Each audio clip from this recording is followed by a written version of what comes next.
1956, the Sinhalese Only Act, a turning point in Sri Lanka's history.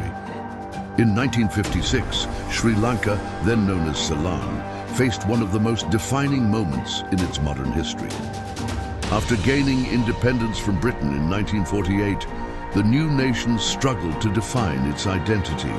The country's two largest communities, the Sinhalese majority and Tamil minority, had coexisted for centuries, but tensions grew over language and power.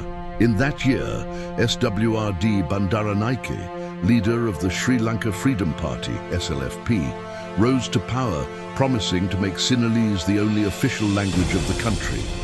His campaign slogan, Sinhala only in 24 hours, captured the hopes of many Sinhalese who felt their culture had been sidelined under British rule. Soon after his election victory, Bandaranaike passed the Official Language Act No. 33 of 1956, known as the Sinhalese Only Act. This law replaced English with Sinhalese as the sole official language for government administration. For many Sinhalese, it was a moment of national pride, a reclaiming of identity after years of colonial domination.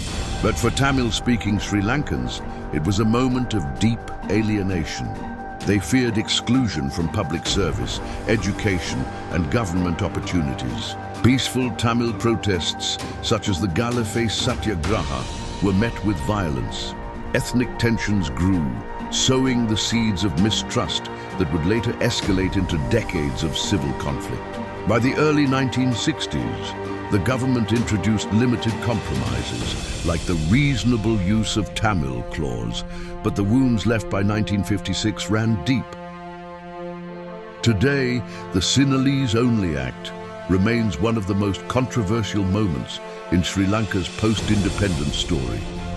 A law that reshaped the island's politics, language, and ethnic relations forever. The Sinhalese Only Act, a dream of one nation. In 1956, a new voice echoed across Ceylon, a voice that spoke not in the language of rulers, but in the language of the people. SWRD Bandaranaike promised a nation reborn, a nation that would stand on its own feet once more. For centuries, the language of power had been English, a symbol of privilege, a wall that divided rich from poor. The Sinhala Only Act, meant to unite the people, became a spark of division. Yet history would twist his dream. Many saw it as a weapon against the Tamil community, but that was never Bandaranaike's heart. He spoke of unity, of two languages, two peoples, living side by side in respect. He even proposed Tamil for administration in the north and east, a vision for equality, not hatred. But in the storm of politics and pressure, his dream was swept away.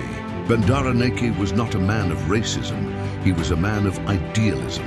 He believed that a nation could rise when its people spoke in their own tongue, proud and free. His legacy reminds us, language should never divide, it should bring us closer as one Sri Lankan family.